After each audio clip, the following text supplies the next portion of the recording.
Habits define and shape our lives. Now, good habits can lead to a healthy, productive life, but bad habits can derail us and make life a lot harder than it needs to be. A lot of times we know that the habit or decision that we're making is going to have a negative effects in our lives, but we still choose to do it anyways. This is because your brain wants to do things without putting in a lot of energy or effort. So when you start to do something repeatedly, your brain starts to turn it into a habit, and it almost happens automatically. This can be a great thing when you're driving and you don't have to think about putting on the blinker to turn left, but it can also be a destructive thing where every time you go on lunch break, you have a smoke. Hey, don't judge, all right? Like everybody has some bad habits. Some of them are just more visible than others. I have been struggling with a bunch of bad habits over the years, from playing video games to eating too much to eating too little, watching too much TV, getting addicted to my phone and social media. Pretty much just a lot of bad habits. Today I wanted to share some of the tools I've been using to fight those bad habits and even conquer a few of them. So I hope this helps you guys out. Change your location. This has allowed me to reset my brain a little bit. So I tried going for a walk, going to the store, just going downstairs, or even just to another room can kind of reset how you're thinking. So if you're procrastinating, you're watching TV, simply going to your desk or going to a different chair or going to a different room or going up and getting a glass of water, all those things can give you a little bit of time where you can reset and recalibrate and really kind of gain a little bit of clarity onto what you should be truly doing and what is really important. That action of getting up and physically moving is a lot easier than the action of stopping the bad habit that you're doing. So getting up, getting a change of scenery is one great tool. Hide it from yourself. So if I end up getting addicted to video games too much, or I'm watching too many TV shows on Netflix or something like that, where it's on my phone, going through Instagram too much, or anything to do with electronics, a lot of times I'll try to lock myself out of it, where I'll turn the Wi-Fi off, or I'll delete the app from my phone, or I'll give the controller to somebody so I can't have access to it. Sometimes you need to do a little bit over and above drastic measures of kind of hiding it from yourself and allowing yourself to kind of reset. And usually after a day or two, you're able to get back into it without it becoming something that is overly addicting or overly bad, and you can just do it a little bit. Once you get into that habit of doing something a lot, if it's one of those things, you really need to reset a little bit. And in order to do that, you need to make it think it's really hard for yourself, where you have to walk over to the other side of the house, plug in the router in order to get online, and then you go over there and you unplug it once you're done using it. So you don't have the opportunity to just click and get on there. You have to do a lot of work in order to do something. I do this with Instagram as well, where I'll use it for a few days or a day, and if I start using it too much, I'll just delete it and I'll come back to it a few days later, and then it kind of goes in that cycle where it's very hard for me, because I have a very addicted personality, to just do things a little bit. I end up doing it just a lot, so it's easier for me just to hide it completely. Replace the bad habit with a good one.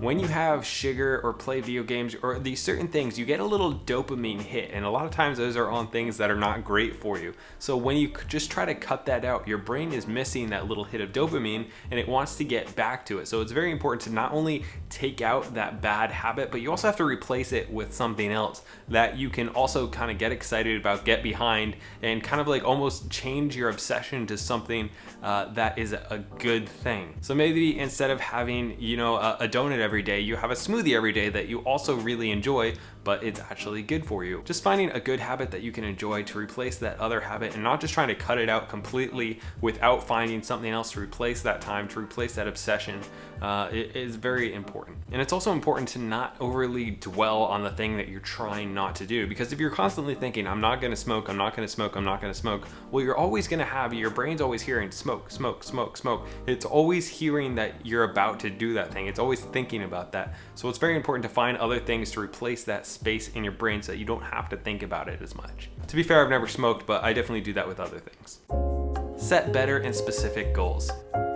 So when I'm getting too addicted to bad stuff, I will often set a goal that is very exciting for me, and it gives me something to shoot towards. This is kind of the idea of replacing it as well, where if you have a specific goal of next week, if I can hit this goal of doing 2 videos or selling X amount of product or not getting on this bad habit for a full week, then I get to have, I get to crush this goal, which I'm super excited about, and I can also like reward myself or punish myself if I don't stick to the good habit or the bad habit or whatever I'm trying to build. This is something that works for me, where instead of having to think about, I'm not gonna have this cookie every single day or this whatever every single day, I have the goal of I'm going to, get in shape, and in order to do that, it's very specific. I'm gonna have 2,200 calories every single day or whatever your number is, and that this kind of eliminates this side where you're trying to break that bad habit and puts it towards the other side where like I have this big goal and then these little goals underneath it. It's very specific. It's not just the goals with everything. It's very hard to just stop something if you don't have a really big reason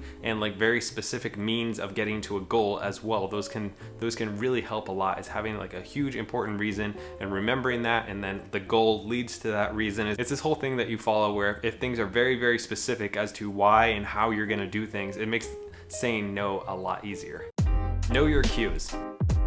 This is kind of self-explanatory, but a lot of us, we know when we're about to jump into that bad habit. We know when something's about to happen. Or like if you have candy in the house, you're gonna eat candy. If you have cigarettes around, you're gonna smoke them. If you have Instagram on your phone, you're gonna click on it. So just knowing that those things and being conscious of how you're getting into that bad habit, and then realizing that when they come up, you can either consciously notice that it's happening and like, oh, I'm getting cued that I really want to do whatever this bad habit is. It makes it a lot easier to break the habit, just being conscious of that, as well as taking action to eliminate them.